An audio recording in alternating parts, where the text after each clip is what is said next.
Yo, what's going on, family? Now check it out. A couple people was like, man, they was kind of upset because what I said earlier, right? So pretty much gave my opinion where I said I do not care about the Supreme Court rulings, or I don't care about the Supreme Court in a sense, and I'm gonna tell you why. A lot of these Supreme Court rulings is now being misinterpreted by new Supreme Court judges, and they constantly taking everything away from the natural law. Like, the Second Amendment now has been slowly transitioned and now it's being regulated, right? And so we're looking at all these laws and everything like that. A lot of people who follow this movement, a lot of them will pretty much go to court with the same remedy. They're like, oh, the Supreme Court says this, the Supreme Court says that, but the judge never take heed to what is being said about the Supreme Court, because we got to understand one thing. Their statutory jurisdiction, they pretty much try to supersede even the Constitution. So I don't necessarily worry about that, because me understanding how the commercial courts work and how they operate, that's why I strictly try to move outside of their jurisdiction instead of arguing, going back and forth, because you're not going to get nowhere in these territorial courts. So even if you go to court and you actually citing real case law that can be beneficial to your case, a lot of judges will never take heed to it, not one judge. And so some people will even argue, oh, well, file a lien or bond against them. Now, the judges and prosecutor have something called the Sovereign Immunity Act.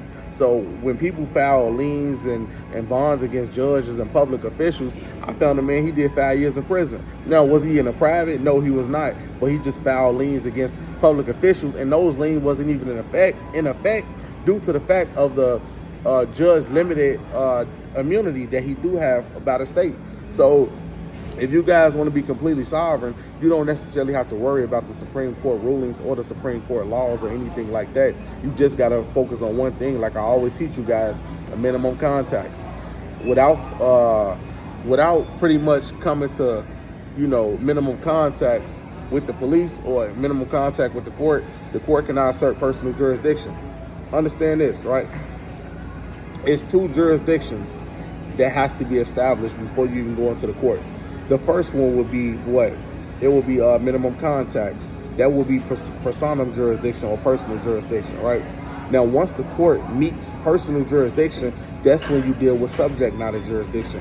Jurisdiction at hand, like the actual crime that's at hand. So burglary, traffic case or anything like that, that would be considered the subject matter, right? Because that's the topic. Now, in order to even reach subject matter, you must have personal jurisdiction over the individual.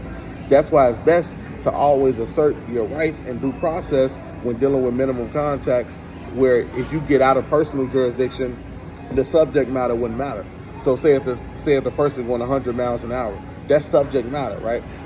Now we have to find out, is he a subject to our territorial jurisdiction? If not, the subject matter wouldn't even matter. So that's my whole take when dealing with the Constitution and dealing with like the Supreme Court and everything like that. And no, don't get me wrong, this Constitution is fine, right? It's good to use the Constitution. Does it work? No, not in today's time. The only thing that really does work is the minimum contacts, because if jurisdiction cannot be established, neither here or there can pull you in. So it has to be established first. But it's so easy how they get everybody into jurisdiction due to the fact that we do have minimum contacts within the state, and we must kill all of those contracts to take out the presumption that we might be a resident of the state or anything like that. So that's my whole take on it. There's always two jurisdictions that have to be established first. The first one is more important than the second one, because the subject matter really don't matter if the personal is not in place. So pretty much you always want to make sure that personally you separate yourself. If you want to operate a business or a trust or anything like that, you want to operate everything outside of your name. So really, realistically speaking, you want to start doing business outside of your name in general. You really want to start doing business outside of your name. If you really want to get to that, to be outside of a territorial jurisdiction on a personal side, and you want to do everything in a trust name or anything like that, due to the fact that you want to remove yourself from personam jurisdiction, or so they won't make any assumptions that you might be a subject to their jurisdiction.